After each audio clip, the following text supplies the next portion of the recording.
देखिए आज हम लोग नया टॉपिक एक डिस्कस करने वाले हैं, यूनिट कॉस्टिंग, है ना। यूनिट कॉस्टिंग जिसको हिंदी में कहा जाता है इकाई लागत विधि। क्या कहा जाता है? इकाई लागत विधि। Unit costing is a method of costing which is used in the organisations where production is continuous process and units manufactured are uniform. मैंने क्या बोला? Production is continuous process and units manufactured are uniform in all respect. मतलब इकाई लागत विधि ऐसी विधि है जो इस प्रकार के ऑर्गेनाइजेशंस में उपयोग होती है जहां पर प्रोडक्शन वर्क लगातार चलता रहता है, प्रोडक्शन वर्क लगातार चलता रहता है और जो यूनिट्स मैन्युफैक्चरिंग होती हैं, जो इकाइयाँ जिन इकाइयों का उत्पादन होता है वो एक समान होती हैं, यूनिफॉर्म होती हैं, है ना।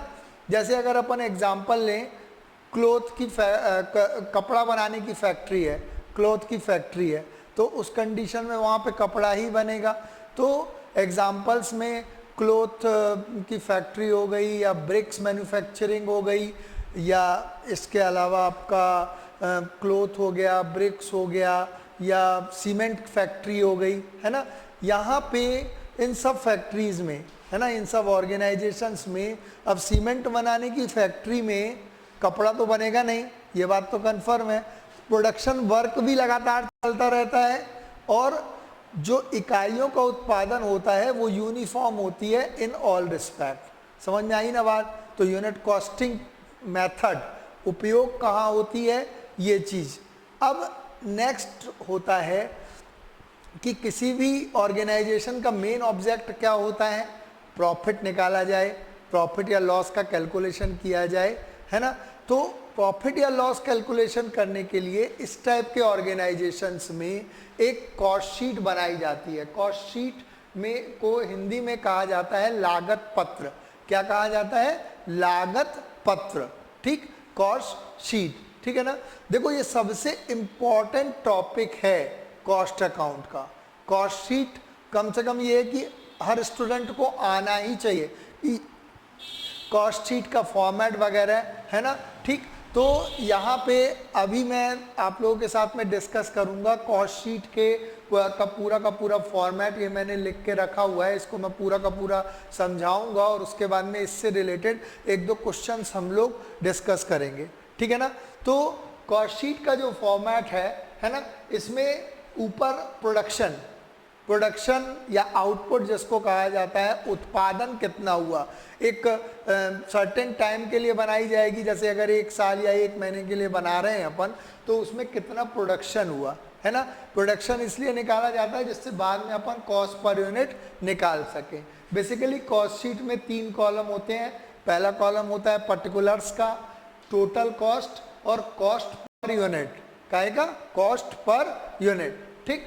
तो अब इसके फॉर्मेट में देखो, ये सर्टेन फॉर्मेट है, मैंने इसको इन ब्रीफ दिया हुआ है। बुक्स में कई बार बहुत लंबा फॉर्मेट दिया रहता है, लेकिन ये पूरा इन ब्रीफ फॉर्मेट है और इसमें सब कुछ आया है ना।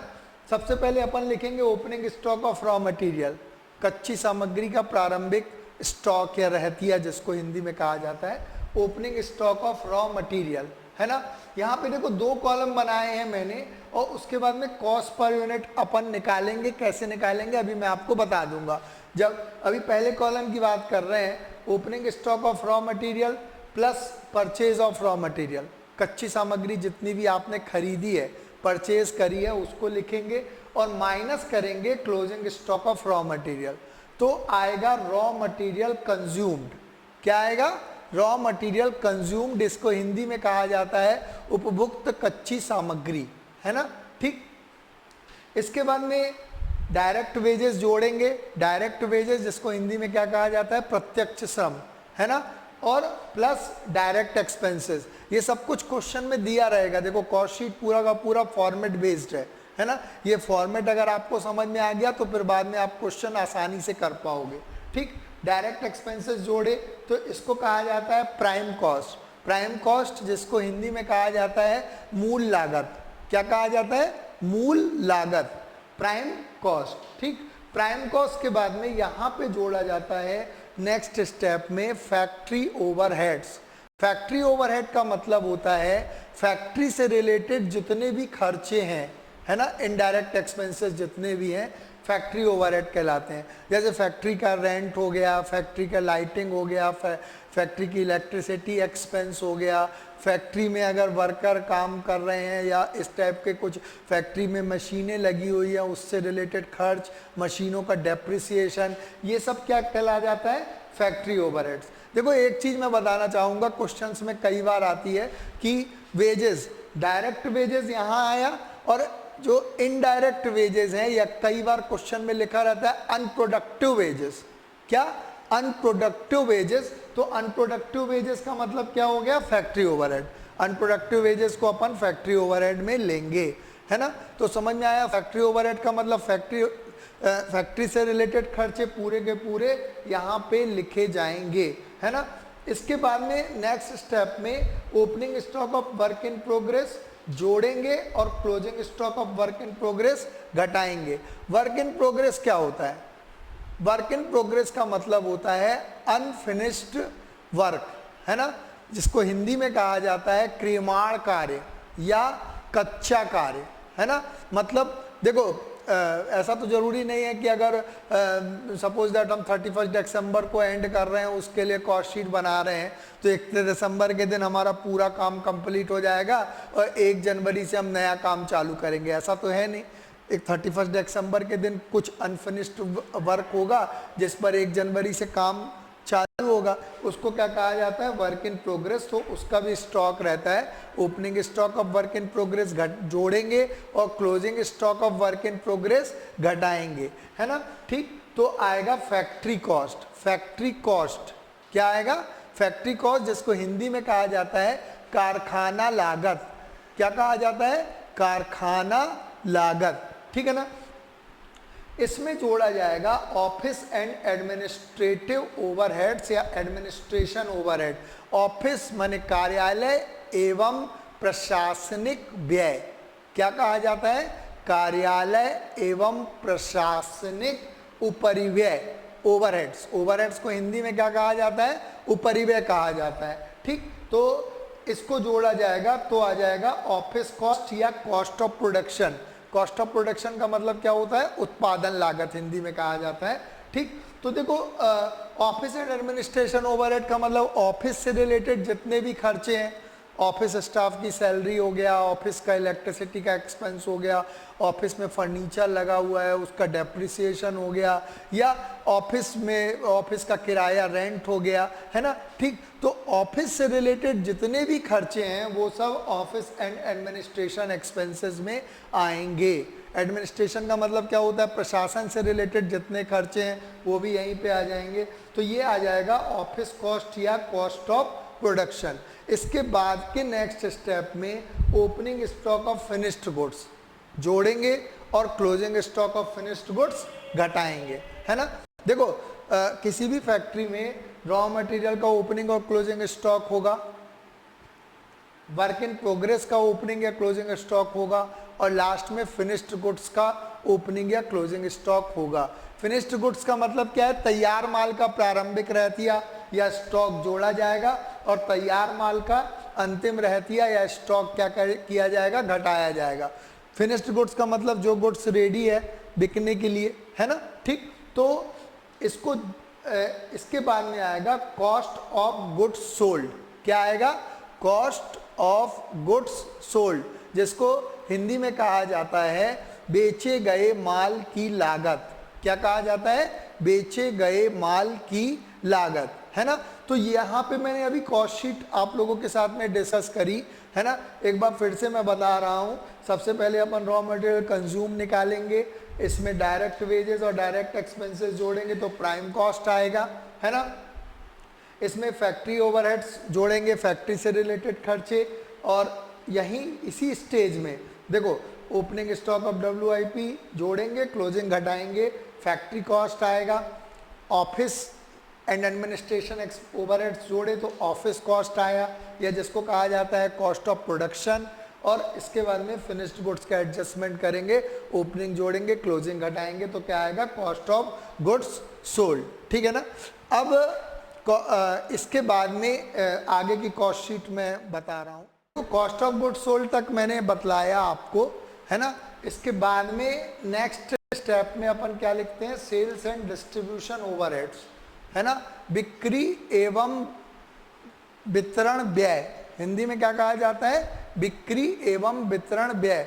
देखो सेल्स एंड डिस्ट्रीब्यूशन एक्सपेंसेस में या ओवरहेड्स में सेल्स से रिलेटेड जितने भी खर्चे हैं, एडवर्टीजमेंट है, सेल्स स्टाफ की सैलरी है, या इसके अलावा आपने अलग सेल्स के लिए जो भी खर्चे करते हैं, एडवर्टीजमेंट के अलावा आपका डिस्काउंट अगर आपने कस्टमर्स को दिया है, बैड डेट्स हैं, बैड डेट का मतलब डूबत ऋण है, इन सब चीज़ों को यहाँ पे लिखा जा सकता है। सेल्स एवं डिस्ट्रीब्यूशन से रिलेटेड जितने भी खर्चे हैं उन सबको यहाँ पे लिखा जाएगा, तो आएगा cost of sales. Cost of sales मतलब बिके हुए माल की लागत।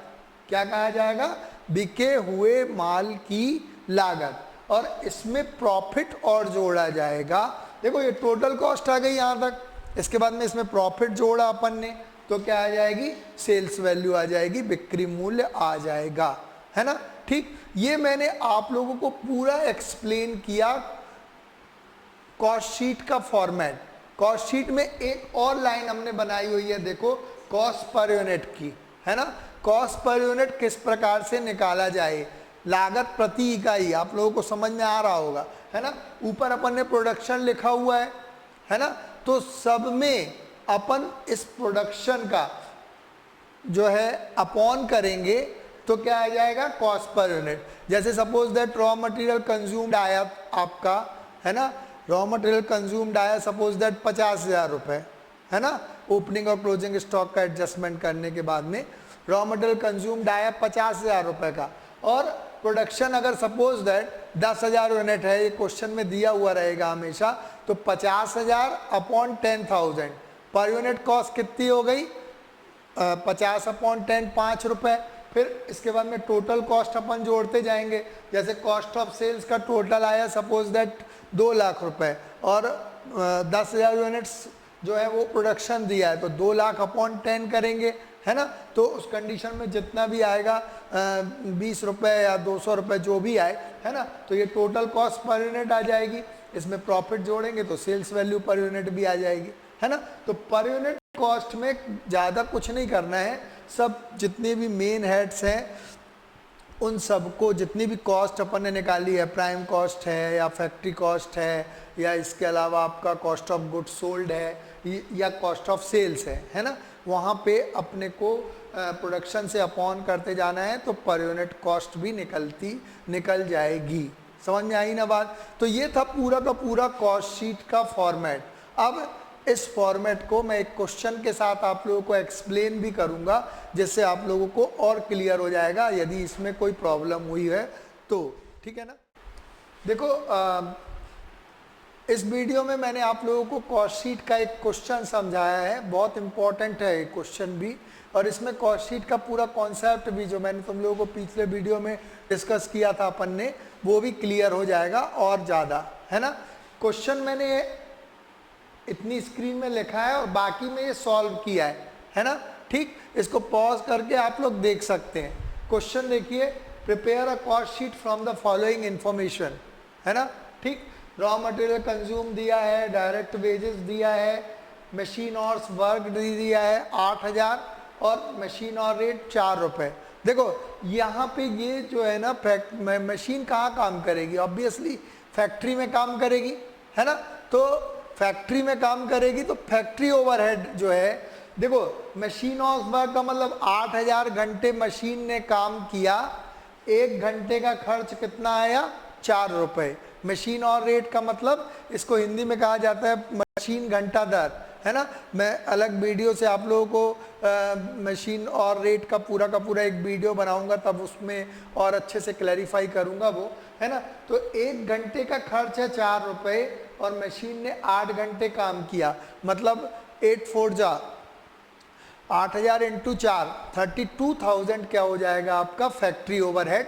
वो बाद में मैंने आप लोगों को आंसर में दिखाऊंगा।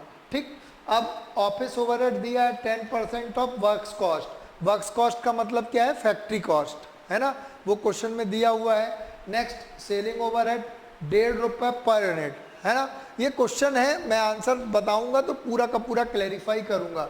यूनिट्स प्रोड्यूस्ड मतलब आउटपुट है 4,000 यूनिट्स और 4,000 यूनिट्स में से 3600 यूनिट्स 3600 यूनिट्स बिकी हैं 50 रुपये पर यूनिट के हिसाब से। ये दिया हुआ है ऐसा क्वेश्चन में, है ना। देखो यहाँ पे भी एक पॉइंट है, 4,000 यूनिट्स हैं, आउटपुट मतलब प्रोडक्शन, उसमें से 3600 यूनिट्स बिकी है, मतलब 400 यूनिट्स का क्या है, क्लोजिंग स्टॉक है ना आपके पास में, क्योंकि ओपनिंग स्टॉक तो क्वेश्चन में दिया हुआ नहीं है ना, तो उसका भी आंसर में अपना उपयोग होगा, है ना। ठीक, तो ये क्वेश्चन था, इसका सॉल्व मैंने यहाँ पे किया हुआ है। देखो मैं समझा रहा हूँ, यहाँ पे अपन ने प्रोडक्शन लिख लिया 4,000 यूनिट्स, क्वेश्चन में जो दिया हुआ है 4,000 यूनिट्स प्रोडक्शन दिया हुआ है या आउटपुट, है ना। कॉस्ट शीट बनाया, particulars, total cost, cost per unit, ये कॉलम तो आप लोगों को मालूम ही है, मैंने आप लोगों को पिछले वीडियो में ही बतलाया हुआ है ना। देखो कॉस्ट शीट टोटल है फॉर्मेट बेस्ड, आपको फॉर्मेट समझ में आ गया तो उस कंडीशन में आपको ये क्वेश्चन भी समझ में आ जाएगा। समझ में आई ना बात। रॉ मटेरियल कंज्यूम क्वेश्चन में दिया हुआ है 80,000, डायरेक्ट वेजेस क्वेश्चन में दिया हुआ है 48,000, तो प्राइम कॉस्ट आ गया 1,28,000, है ना। ठीक, यहाँ पे देखो कॉस्ट पर यूनिट का कॉलम मैं अलग से अभी एक्सप्लेन कर दूंगा, नहीं तो इसमें कंफ्यूज हो गया। अभी टोटल कॉस्ट वाले कॉलम पे ही आप ध्यान दो, है ना, इतना ध्यान दे दोगे तो फिर कॉस्ट पर यूनिट का कॉलम बहुत इजी है, वो अपने आप ही समझ में आ जाएगा। ठीक, प्राइम कॉस्ट तक अपन आ गए। प्राइम कॉस्ट के बाद में वर्क्स ओवरहेड, अभी मैंने बताया आप लोगों को 8,000 इंटू 4, है ना, फैक्ट्री में क्योंकि काम हुआ होगा। वर्क्स ओवरहेड या जिसको हिंदी में मैं पहले भी बता चुका हूँ आप लोगों को, कारखाना उपरिव्यय कहा जाता है ना। तो 8,000 इंटू 4 32,000 रुपीज़। ठीक, तो ये आ गया वर्क्स कॉस्ट। वर्क्स कॉस्ट का मतलब, या इसको फैक्ट्री कॉस्ट भी कहा जाता है। वर्क्स कॉस्ट को क्या कहा जाता है, फैक्ट्री कॉस्ट भी कहा जाता है। ठीक, इसमें अपन ने जोड़ा ऑफिस ओवरहेड, सब कुछ क्वेश्चन में दिया हुआ है। 10% of works cost, 10% of works cost दिया है, मतलब 1,60,000 वर्क्स कॉस्ट आई ना अपनी, तो 1,60,000 का 10%, है ना, तो 16,000 आया, जोड़ दिया तो 1,76,000 आ गया। ये आ गया कॉस्ट ऑफ प्रोडक्शन। क्या आ गया, कॉस्ट ऑफ प्रोडक्शन। देखो 1,76,000 रुपीज़ जो है ये 4,000 यूनिट की कॉस्ट है, ये बात अपने को समझ में आ रही है, क्योंकि 4,000 यूनिट का प्रोडक्शन हुआ है। इसके बाद में अब यहाँ पे देखो, यहाँ पे मैंने एक चीज़ आप लोगों को बताई थी, ये 4,000 यूनिट की कॉस्ट आ गई, है ना। अब यहाँ पे फिनिश्ड गुड्स का ओपनिंग स्टॉक तो दिया नहीं है, लेकिन फिनिश्ड गुड्स का क्लोजिंग स्टॉक है। अपने को कैसे मालूम पड़ रहा है, अभी मैंने पहले भी बताया था आप लोगों को कि 4,000 यूनिट्स प्रोड्यूस हुई है, उसमें से बिकी कितनी है 3,600 यूनिट्स, मतलब बाकी के 400 यूनिट्स क्या है, क्लोजिंग स्टॉक है ना। तो यहाँ पे अपन closing stock of finished goods जो है वो लेस करेंगे, है ना, वो अपने फॉर्मेट में है। क्योंकि ठीक, यहाँ पे सबसे इम्पॉर्टेंट पॉइंट बता रहा हूँ मैं इस क्वेश्चन का, अच्छे से समझना। ठीक, कि देखो इसकी कॉस्ट कैसे निकालेंगे, closing stock of finished goods जो 400 यूनिट्स हैं उसकी कॉस्ट किस प्रकार से निकाली जाएगी, है ना। देखो मैंने यहाँ सॉल्व किया हुआ है, 1,76,000 1,76,000 जो है वो 4,000 यूनिट की कॉस्ट है, तो 4,000 यूनिट की कॉस्ट है 1,76,000, तो 400 यूनिट की कॉस्ट कितनी आएगी, तो 1,76,000 अपॉन 4,000 इंटू 400। इसको सॉल्व करके देख लोगे तो कितनी आएगी, 17,600। समझ में आई ना बात। यहाँ पे अपन 4,000 यूनिट्स की कॉस्ट को क्या कर रहे हैं, घटा रहे हैं। उसकी कॉस्ट कैसे निकलेगी, 176,000 अपॉन 4,000 इंटू 400, है ना। अगर अपन चूकी भी जमाए तो 4,000 यूनिट की कॉस्ट है 1,76,000, तो 400 यूनिट की कॉस्ट कितनी आएगी, 1,76,000 अपॉन 4,000 इंटू 400, ठीक, 17,600। ये आ गया आपका कॉस्ट ऑफ गुड्स सोल्ड। सबसे इंपॉर्टेंट चीज, कॉस्ट ऑफ गुड्स सोल्ड मतलब बेचे गए माल की लागत, जितना माल बिका है उसकी लागत। तो ये 3600 यूनिट की कॉस्ट है ना, ये सबसे इंपॉर्टेंट पॉइंट है। यहां से भी अपन ने 4000 में से 400 घटा दिया एक प्रकार से, तो कितना बच गई, 3600 यूनिट की कॉस्ट जो है वो आ गई। देखो अब इसके आगे वाले पॉइंट में अपन सेलिंग ओवरहेड और जोड़ना है ना। नीचे थोड़ा कंजस्टेड हो गया है, अच्छे से ध्यान दोगे तो बाकायदा वीडियो समझ में आ जाएगा, है ना, ठीक। सेलिंग ओवरहेड इंपॉर्टेंट पॉइंट इस क्वेश्चन का, सेलिंग ओवरहेड उतने ही गुड्स पर लगेगा जितना गुड्स बेचा गया है। सो वेरी इंपॉर्टेंट पॉइंट है ना। देखो यहाँ तक के खर्चे पूरे थे वो अपन काहे पे लगा रहे थे, प्रोडक्शन पर लगा रहे थे, आउटपुट पर लगा रहे थे। लेकिन सेलिंग ओवरहेड कितने गुड्स पर लगता है, जितना गुड्स आपका बेचा गया है उस पर ही लगेगा। इंपॉर्टेंट चीज़ है, हमेशा बाद में क्वेश्चन में आप लोगों के बहुत काम आएगी, है ना। तो यहाँ सेलिंग ओवरहेड अपन ने कितने यूनिट पर लगाया है, इसीलिए 3600 यूनिट्स पर लगाया है। 1.5 रुपये पर यूनिट ये क्वेश्चन में जो है दिया हुआ है, 1.5 रुपये पर यूनिट। लेकिन 4000 यूनिट पे मत लगा देना, क्योंकि 400 यूनिट माल जब बिका नहीं है तो उस पर सेलिंग ओवरहेड नहीं लगेगा, है ना। समझ में आ गई बात।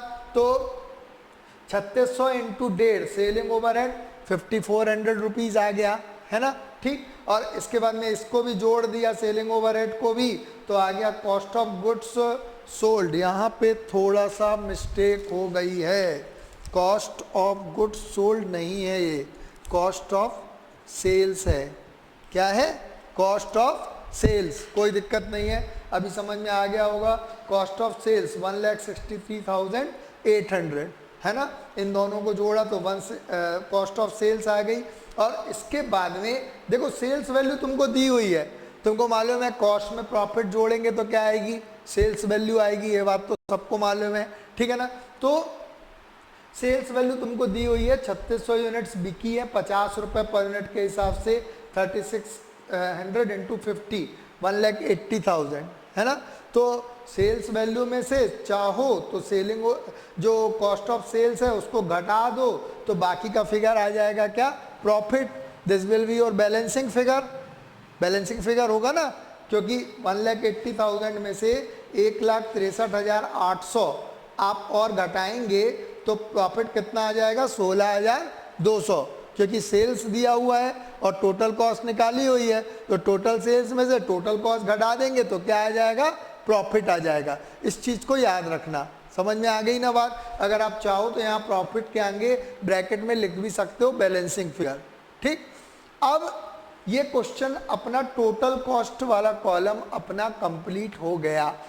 अब इसके बाद में अपना आता है कॉस्ट पर यूनिट वाला कॉलम, जो कि कॉस्ट शीट में आता ही आता है, ये बात सब लोगों को मालूम है ना। कॉस्ट पर यूनिट के लिए मैंने तुम लोगों को बताया हुआ है। देखो एक पॉइंट है बस केवल जो मैं एक्स्ट्रा बताऊंगा, बाकी सब कुछ तुम लोगों को ऑलरेडी पहले वाले वीडियो में मैंने बतलाया हुआ है। देखो कॉस्ट पर यूनिट का मतलब मालूम है, अपॉन करते जाना है। जैसे 80,000 रुपये रॉ मटेरियल कंज्यूम है, अपॉन 4,000 कर दिया तो 20 रुपये पर यूनिट आ गया, है ना, ठीक। डायरेक्ट वेजेस है 48,000, अपॉन 4,000 कर दिया तो 12 रुपये पर यूनिट आ गया। इनको जोड़ते गए 32, और वर्क्स ओवरहेड जो है वो 32,000 है ना, 32,000 टोटल है, अपॉन 4,000 कर दिया तो 8 रुपये पर यूनिट आ गया, है ना। तो ये हो गया 32 और 8 40। ऑफिस ओवरहेड भी इसी प्रकार से 16,000 अपॉन 4 किया तो 4 रुपये पर यूनिट आया, तो ये हो गया 44। यहाँ तक कोई दिक्कत नहीं होनी चाहिए किसी को, है ना, ठीक। 1,44 रुपीज़ कॉस्ट ऑफ प्रोडक्शन है इस क्वेश्चन में। अब आगे यहाँ पे फिनिश्ड गुड्स के एडजस्टमेंट में हमेशा याद रखना, पर यूनिट वाले कॉलम में आप कुछ नहीं लिखोगे, नहीं तो कंफ्यूज हो जाओगे, है ना। बुक से भी अपने को ज़्यादा कुछ नहीं रहता है, बुक में जो दिया है अच्छी बात है, लेकिन इम्पॉर्टेंट चीज़ आप एक पॉइंट से स्टिक करो और उसके बाद में वैसे ही सब क्वेश्चन के आंसर बनाओगे ना, बहुत आराम से बनेंगे, कोई दिक्कत वाली बात नहीं है, है ना। तो ये चीज़ याद रखना है अपने को कि यहाँ पे opening stock of finish goods या closing stock of finish goods से ये में पर यूनिट वाले कॉलम में अपने को कुछ भी नहीं लिखना है। ये 44 रुपीज़ यहाँ पे भी देखो 44 ही आ रहा है, क्यों? क्योंकि cost of goods sold 3600 units है ना, जो यूनिट्स बिकी है वो तो 3600 यूनिट्स है ना। तो 1,58,400 अपॉन 3600 करोगे, यहाँ तक अपॉन 4000 कर रहे थे, यहाँ पे 400 यूनिट की कॉस्ट घट गई तो यहाँ पे भी अपन ने घटा दी, तो अब अपॉन 3600 करोगे तो कितना आएगा? 44 ही आएगा। समझ में आ गई ना बात। अब इसके बाद में सेलिंग ओवरहेड जोड़े, 1.5 रुपये पर यूनिट क्वेश्चन में दिया हुआ है, तो टोटल आया 45.50 और इसमें प्रॉफिट और जोड़े तो क्या आ गई? Sales value. हालांकि सेल्स वैल्यू भी क्वेश्चन में दी हुई है 50 रुपीज़ पर यूनिट, यहाँ 50 में से इसको घटाओ तो 4.5 आएगा, या 16,200 अपॉन कितना करोगे? 3600 करोगे 3600 तो भी 4.5 आएगा। तो इस प्रकार से पर यूनिट वाले कॉलम को भी अपने को बना लेना है। यहाँ तक अपन ने कॉस्ट ऑफ प्रोडक्शन तक आउटपुट से अपॉन किया, लेकिन अगर ओपनिंग या closing stock of finish goods भी है तो वहाँ पे उसका एडजस्टमेंट नहीं करना है, और उसके बाद जितने यूनिट्स बिके हैं उससे अपॉन करोगे तो उसके बाद में फिर यहाँ पे सब जगह अपन क्या कर रहे हैं? 3600 जितना यूनिट्स बिका है, ठीक है ना। तो ये वाला क्वेश्चन आप लोगों को लगभग समझ में आ गया होगा, अगर नहीं आया हो तो एक बार और देखिएगा तो आ जाएगा। मैंने पॉइंट्स लगभग सभी ले लिए हैं जितने पॉइंट्स होते हैं कॉस्ट शीट से रिलेटेड, ठीक है ना। नेक्स्ट वीडियो में मैं आप लोगों के साथ में एक स्टेटमेंट ऑफ कॉस्ट का क्वेश्चन और डिस्कस करूंगा, ठीक है। Thank you. ये इस वीडियो में मैं आपके साथ में डिस्कस करूंगा basically statement of cost. Exam में कॉस्ट शीट भी आती है और स्टेटमेंट ऑफ कॉस्ट भी आता है ना। स्टेटमेंट ऑफ कॉस्ट, इसको हिंदी में क्या कहा जाता है? लागत विवरण पत्र। क्या कहा जाता है? लागत विवरण पत्र, स्टेटमेंट ऑफ कॉस्ट, ठीक। तो देखो स्टेटमेंट ऑफ कॉस्ट और कॉस्ट शीट का फॉर्मेट लगभग सेम है, कोई डिफरेंस नहीं है। पूरा का पूरा फॉर्मेट यहाँ पे मैंने लिखा हुआ भी है, पूरा का पूरा फॉर्मेट सेम है। केवल फर्क क्या आता है, यहाँ पे कॉस्ट पर यूनिट का कॉलम अपन नहीं बनाते हैं। जैसे कॉस्ट शीट में अपन कॉस्ट पर यूनिट का कॉलम बनाते थे ना, यहाँ पे कॉस्ट पर यूनिट का कॉलम नहीं बनाना है, ठीक है ना। तो ये थोड़ा कंपेरेटिवली उसके इजी होता है, कैलकुलेशन वगैरह भी थोड़े से इजी होते हैं। एक दो चीज़ें हैं केवल जो मेरे को समझानी है, इसीलिए मैंने एक क्वेश्चन और आप लोगों को एक्सप्लेन करने का सोचा, ठीक है ना। तो क्वेश्चन है prepare a statement of cost from the following information. Answer मैंने यहाँ पे लिखा हुआ है, ठीक। आप पॉज करके देख लीजिएगा, क्वेश्चन भी पढ़ लीजिएगा और आंसर भी, ठीक। Opening stock of raw material, वैसे ही परचेज ऑफ रॉ मटेरियल दिया हुआ है 8,64,000। Closing stock of raw material दिया हुआ है, वेजेस दिया हुआ है 3,60,000 और फैक्ट्री ओवरहेड दिया है 20% ऑन प्राइम कॉस्ट और ऑफिस ओवरहेड दिया है 80% ऑन फैक्ट्री ओवरहेड, है ना। जो क्वेश्चन में दिया है वही चीज़ अपन आंसर में करना है, केवल फॉर्मेट में लिखना है, इसके अलावा नया कुछ नहीं है। नई चीज़ इस क्वेश्चन में क्या आ रही है? Also show what percentage of each individual item of cost bears to total cost. ये चीज़ मैं आप लोगों को समझाऊंगा कि हर इंडिविजुअल आइटम ऑफ कॉस्ट की टोटल कॉस्ट से क्या परसेंट है। ये एक चीज़ और नई क्वेश्चन में पूछी है, उसको कैसे अपन लिखेंगे कॉपी में, ये चीज़ मैं आप लोगों को बतलाऊंगा अभी, है ना, ठीक। तो ये क्वेश्चन है पूरा का पूरा और इसका आंसर मैंने यहाँ पे बनाया हुआ है। देखो स्टेटमेंट ऑफ कॉस्ट बनाया अपन ने, पर्टिकुलर से सब तो मालूम ही है, कॉस्ट पर यूनिट का कॉलम बनाने की ज़रूरत नहीं है, ठीक है ना।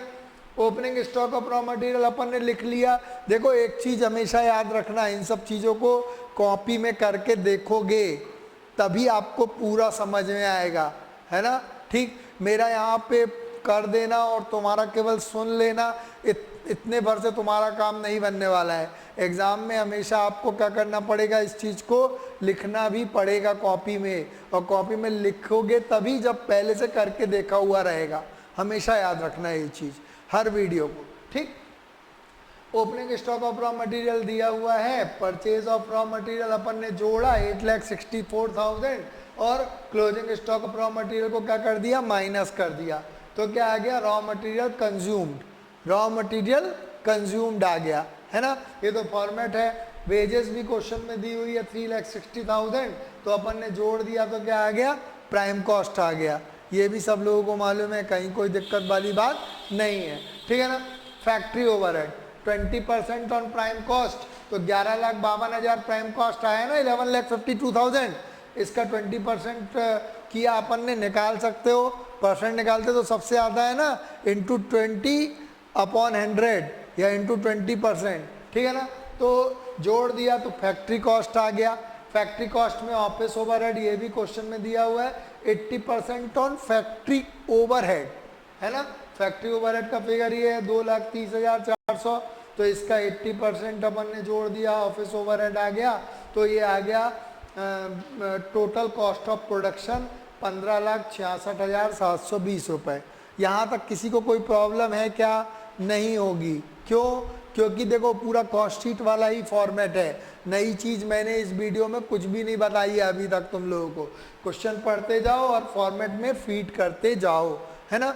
यहाँ पे एक चीज़ और पूछी हुई है इस क्वेश्चन में, what percentage of each individual item of cost bears to total cost.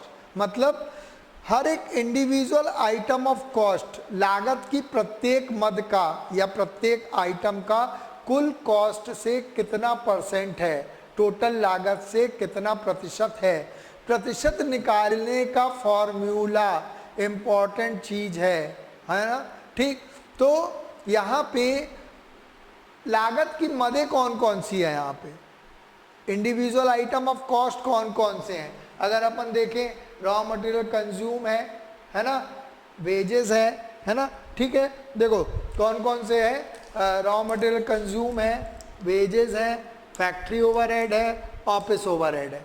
इन चारों चीज़ों से मिलके इस क्वेश्चन में कॉस्ट बनी हुई है। ये बात तो समझ में आ रही होगी। तो सबका टोटल कॉस्ट से अपने को क्या निकालना है, परसेंट निकालना है। परसेंट निकालने का फॉर्मूला देखो मैंने हिंदी में एक बार बता दे रहा हूँ तुम लोगों को, जिसका प्रतिशत निकालना है उसको ऊपर रखना है, जिससे प्रतिशत निकालना है उसको नीचे लिखना है, इंटू 100।